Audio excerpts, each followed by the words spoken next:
जय हिंद दोस्तों, आपका अपने YouTube चैनल में हार्दिक अभिनंदन है। मित्रों, आज हम निष्ठा प्रशिक्षण अंतर्गत शिक्षार्थियों के समग्र विकास के लिए व्यक्तिगत और सामाजिक गुणों के विकास नामक मॉड्यूल के प्रश्नोत्तरी को हल करेंगे। साथियों, ये जो भाग है प्रश्नोत्तरी का दूसरा भाग है। प्रथम भाग देखने के लिए आप चैनल की प्लेलिस्ट में जाकर निष्ठा प्रशिक्षण अंतर्गत इस वीडियो का पहला भाग देख सकते हैं। तो आइए साथियों देखते हैं प्रश्नोत्तरी का प्रथम प्रश्न। साथियों, मॉड्यूल का प्रथम प्रश्न है, व्यक्तिगत सामाजिक गुणों का अभ्यास करने का सबसे खराब तरीका है। इसका सही उत्तर है छात्रों की जरूरतों के प्रति असंवेदनशील होना।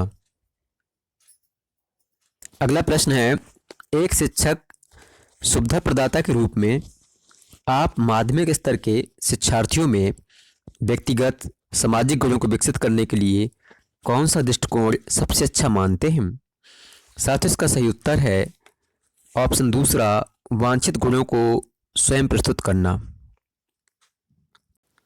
अगला प्रश्न है, छात्रों के स्कूल में प्रवेश करते ही गर्मजोशी से मुस्कुराते हुए स्वागत करने से जिस विकास में मदद मिलती है वह है विश्वसनीयता। अगला प्रश्न है, एक सकारात्मक सीखने का माहौल किसके द्वारा नहीं बनाया जा सकता? एक सकारात्मक सीखने का माहौल किसके द्वारा नहीं बनाया जा सकता? साथ इसका सही उत्तर है ऑप्शन पहला, छात्रों की उनके सहपाठियों के साथ तुलना करना। अगला प्रश्न है, छात्रों को जानना और समझना जिस तरह से प्राप्त किया जा सकता है।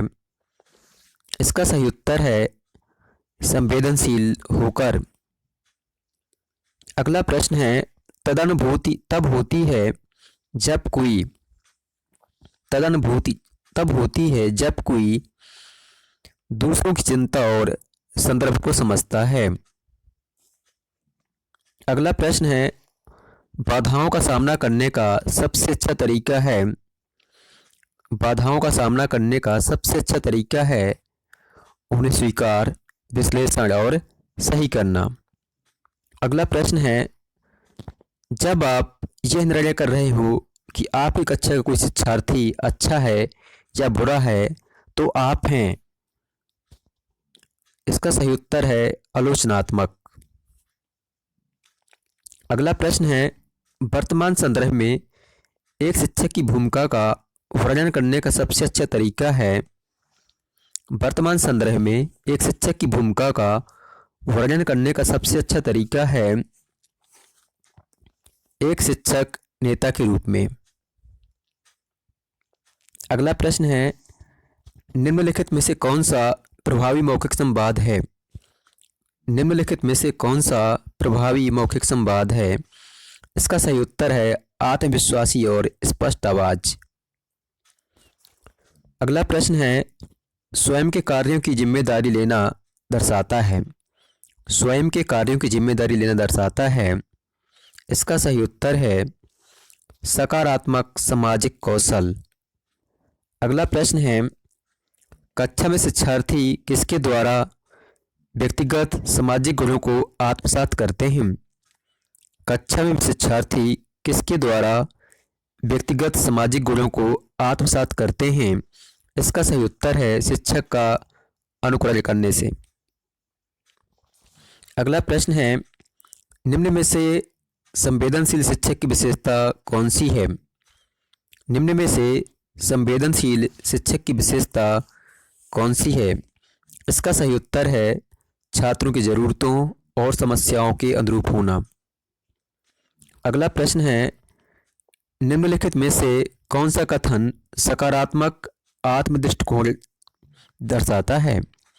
निम्नलिखित में से कौन सा कथन सकारात्मक आत्म दृष्टिकोण दर्शाता है? इसका सही उत्तर है मैं कार्यस्थल में संघर्षों को प्रबंधित करने के सभी प्रयास करूंगा। अगला प्रश्न है, निम्न में से कौन सा प्रभावी संवाद के लिए आवश्यक नहीं है? निम्नलिखित में से कौन सा प्रभावी संवाद के लिए आवश्यक नहीं है। इसका सही उत्तर है सारे जवाब देना। अगला प्रश्न है, निम्नलिखित में से कौन एक संवेदनशील व्यक्ति का लक्षण है? निम्नलिखित में से कौन एक संवेदनशील व्यक्ति का लक्षण है? इसका सही उत्तर है दूसरों के मौखिक, गैर मौखिक अभिव्यक्तियों का अवलोकन करने में सक्षम होना। दूसरों के गैर मौखिक अभिव्यक्तियों का अवलोकन करने में सक्षम होना। अगला प्रश्न है, कक्षा 9वीं का एक छात्र स्कूल फीस का भुगतान नहीं कर पाया है। छात्र कक्षा मूल्यांकन में भी ज़्यादा प्रगति नहीं दिखा रहा है।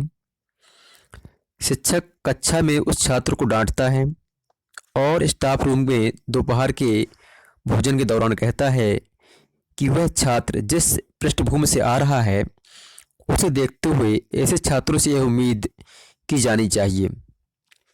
शिक्षक किस व्यक्तिगत सामाजिक गुण को प्रदर्शित नहीं कर रहा है? साथ इसका सही उत्तर है संवेदनशीलता।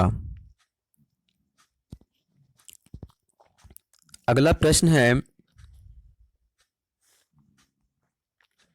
अपने छात्रों के बीच संघर्ष के मामले में आप एक शिक्षक के रूप में कौन सी रणनीति लागू करेंगे? अपने छात्रों के बीच संघर्ष के मामले में आप एक शिक्षक के रूप में कौन सी रणनीति लागू करेंगे? साथ इसका सही उत्तर है छात्रों के बीच एक संवाद की सुविधा संभव करके।